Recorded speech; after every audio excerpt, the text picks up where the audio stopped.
resultado de ontem mostrou algumas coisas bem interessantes. Eu tô rindo de nervoso, na verdade, tá, gente? Não me levem a mal.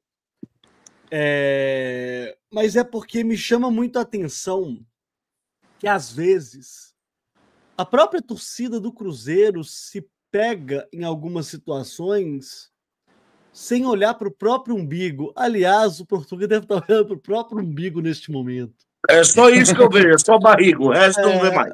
Tá parecendo um Buda, pô. E aí, cara, o que acontece? A semana inteira a gente falou de federação. A semana inteira a gente falou sobre roubo, assalto, prejuízo assim, prejuízo assado, tererê, tarará, e a gente esqueceu que o Cruzeiro não venceu ninguém no campeonato. Que as 2 vezes que o Cruzeiro foi derrotado para os times do interior, os próprios times do interior fizeram o favor de inverter o mando de campo. O Atlético levando o jogo lá para Brasília e o Democrata levando o jogo ontem para Sete Lagoas, onde, inclusive, o Cruzeiro já mandou os seus jogos, tanto na Arena quanto também lá na Arena Mané Garrincha. E aí eu fico pensando, porra, a federação, claro, a federação ela tem uma parte de tudo isso que a gente está falando. Mas e o tal do projeto de futebol, senhores? Assim, vamos lá, porque ontem, graças a Deus, a minha vida me proporciona algumas vantagens em relação à maioria dos torcedores do Cruzeiro, no caso, que é poder estar em loco pelo menos 60% dos jogos do Cruzeiro.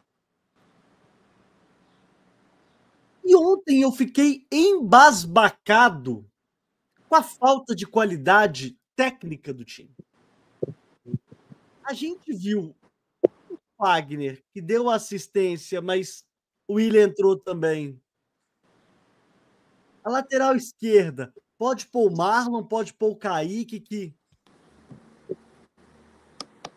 O tal do Eduardo, meus amigos...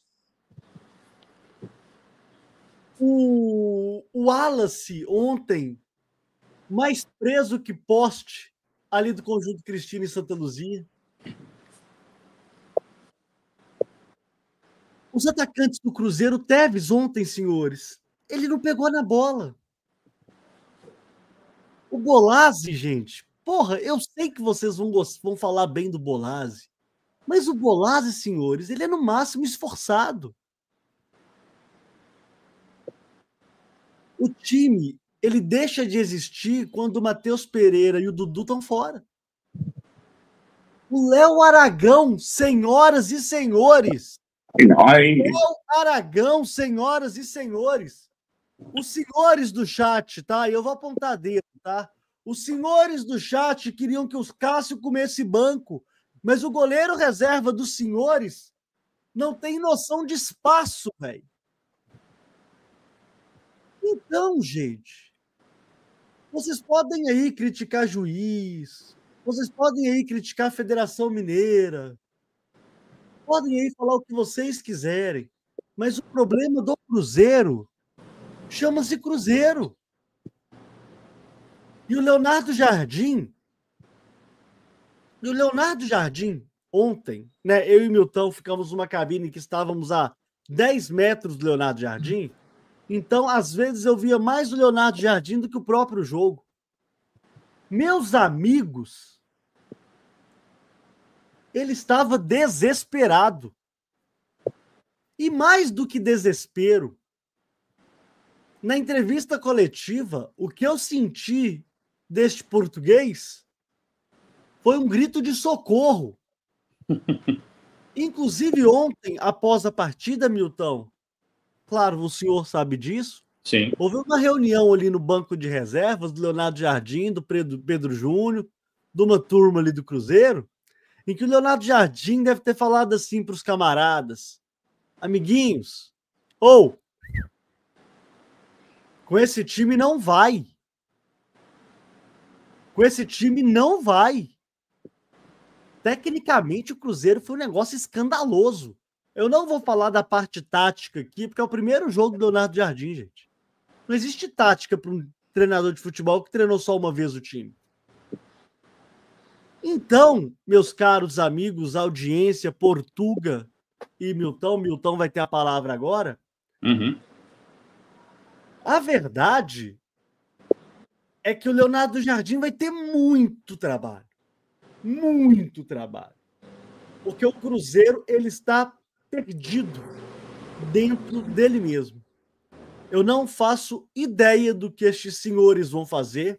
Eu digo de Pedro Lourenço até o Leonardo Jardim, passando pelo Alexandre Matos, pelo Pelaipe. Mas alguma coisa precisa acontecer.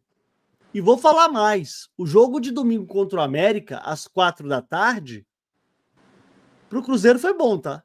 Pegar o América. O América é ruim também. O Cruzeiro é ruim. Mas o América também é um time ruim, né? Mas é isso, Milton. Passo aqui a palavra para Vossa Excelência. Você é o líder deste canal, o idealizador do produto. Gostaria que o senhor tecesse aí algumas palavras sobre o escândalo do Cruzeiro ontem, perdendo para o gigantesco Democrata de Governador Valadares. Aliás, a gente transmitiu a partida e o Luan, que fez o gol, Leonardo Aragão, o tio dele estava lá todo feliz do nosso lado, gritando, comemorando. Era o tio dele, Milton. Tá, então, vou falar com os senhores o negócio. Léo Aragão... Desagradável. Léo Aragão, o goleiro trapalhão. Esse é o nome?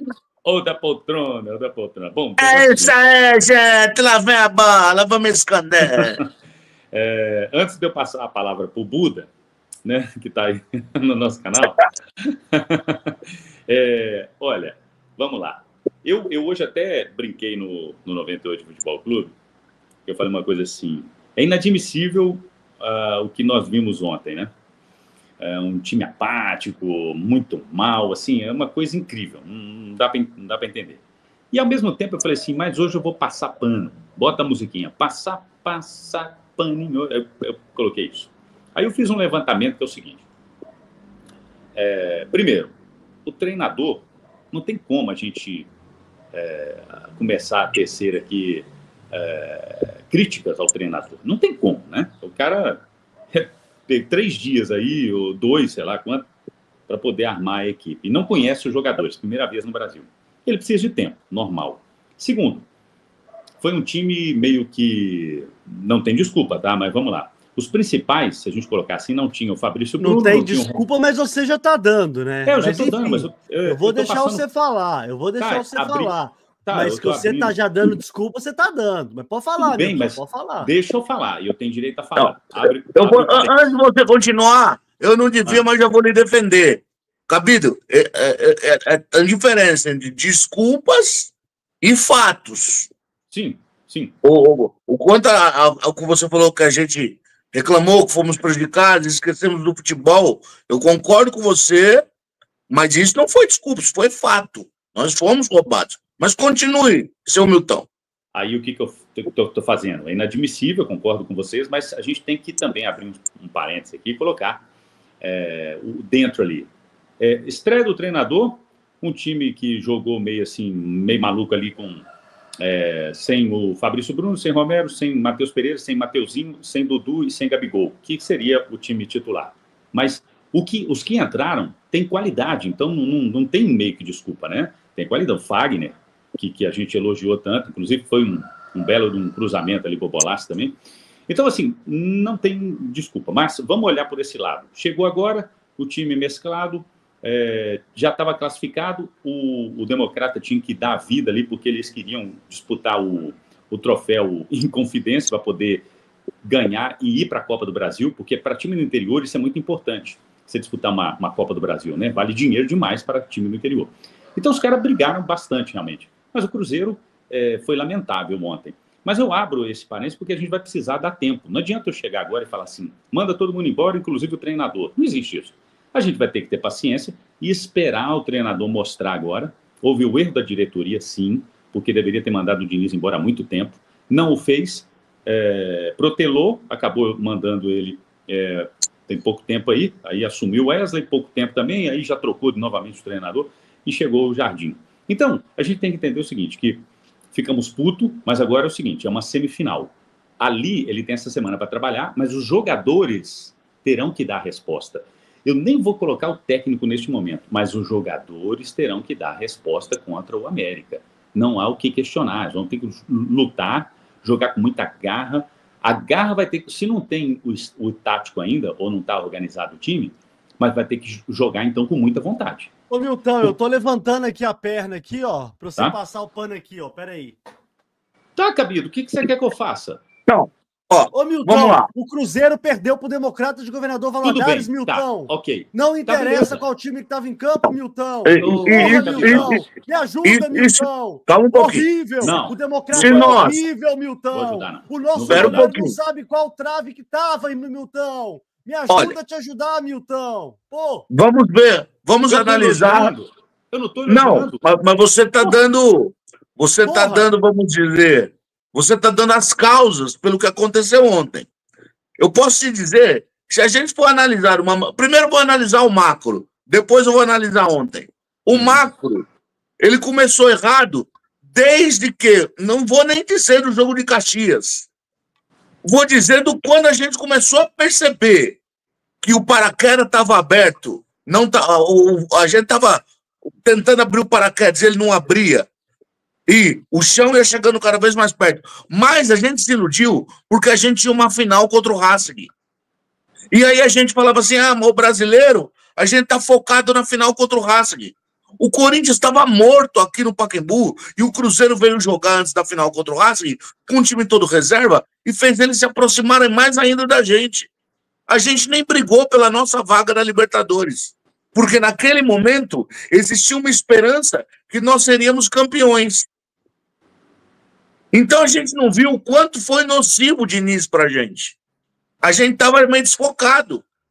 O time estava desfocado. E aí isso culminou com a porcaria do que aconteceu no jogo de Caxias. Isso acabou com a nossa, além do final dos últimos 6 meses do ano de 2024, ele terminou com os primeiros 6 meses de 2025. O Diniz parece uma peste do gafanhoto. Ele devastou o Cruzeiro. Devastou. Ele não deixou um legado, ele acabou com todas as ambições do time no seu ano passado, tanto de ser campeão como uma vaga na Libertadores, e acabou comprometendo o primeiro semestre. De quem é a culpa? Primeiramente, Alexandre Matos, que é quem recebe para fazer isso. Foi ele. Ele decidiu dar uma chance para o Diniz porque não aguentou a pressão da imprensa. Da imprensa, não. Do Diniz. O Diniz deu um showzinho. Como deu um showzinho ontem na entrevista que ele deu. Quem puder ver lá o podcast, assista. Dá até nojo. Mas, isso posto, vamos falar de ontem. Caramba, ontem o treinador quis, não sei o porquê, porque eu acho que quanto menos tempo ele tem, eu acho que mais tempo ele devia ver quem é o titular, ver o time titular completo, colocar mais rápido esse time titular para pegar a rodagem ao jeito dele, só que eu não sou ele. Ele decidiu ver tudo que ele tem à disposição. Então ele deu uma chance para os reservas. Legal. O reserva falou, porra, é minha chance. Vou jogar aqui, vai que ele gosta de mim, eu ganho uma posição. Só que entraram mortos. Todos eles, achando que ganhariam o jogo quando quisesse. E futebol não é assim. Só lembrando, o Cruzeiro começou ganhando com 3 minutos de jogo, tá? Sim, sim, capitão. Deixa o resultado de ontem ainda mais vergonhoso, tá? Mais escancarado, como eu digo. Porque ontem era um time que estava... Eram atletas que estavam recebendo uma chance que normalmente não receberiam. Aquilo foi um presente de ouro que o Leonardo Jardim deu para os caras. E eles aproveitaram, não, eles tacaram no lixo. E aí, gente... Aí eu vou um pouco contra o Guilherme, mas depois eu volto a ser a favor dele. O elenco montado do Cruzeiro, se o cara que é reserva do Cruzeiro não tem capacidade de ganhar do Democrata United de Sete Lagoas, de Seven Lagos, se eles não conseguem, eles não merecem estar no Cruzeiro. Se esses caras não conseguem ganhar do Democrata de Sete Lagoas, eles não têm por que estar no Cruzeiro. Eduardo, como eu falei aqui na última live nossa, o Cabido falou, quando eu falei, a gente podia tentar contratar o Rollraiser, o Cabidão falou, porra, mas tem o Eduardo. O Eduardo tá acomodado na reserva. Ele não disputa a posição com o Matheus Pereira. Para ele, o salário dele caindo ali, e isso desde que ele virou reserva do Botafogo. É um jogador, tá ali. E o Cruzeiro não precisa disso. Ontem, aí eu vou começar a dar as desculpas, tá? Mas colocando fatos. Se o Cruzeiro tivesse um goleiro de verdade, não tinha perdido o jogo. O time perdeu com 2 falhas do goleiro. O jogo foi 2-1.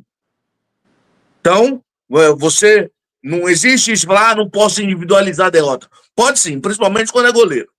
Quando é goleiro, porra, o time fica vendido e até cai a moral do time quando falha. Então, o Léo Aragão, o goleiro trapalhão, ele não tem que estar no Cruzeiro, porra. Põe o outro menino. Mas até outro dia, a turma tava querendo ele como titular, velho. Não, eu queria aquele outro.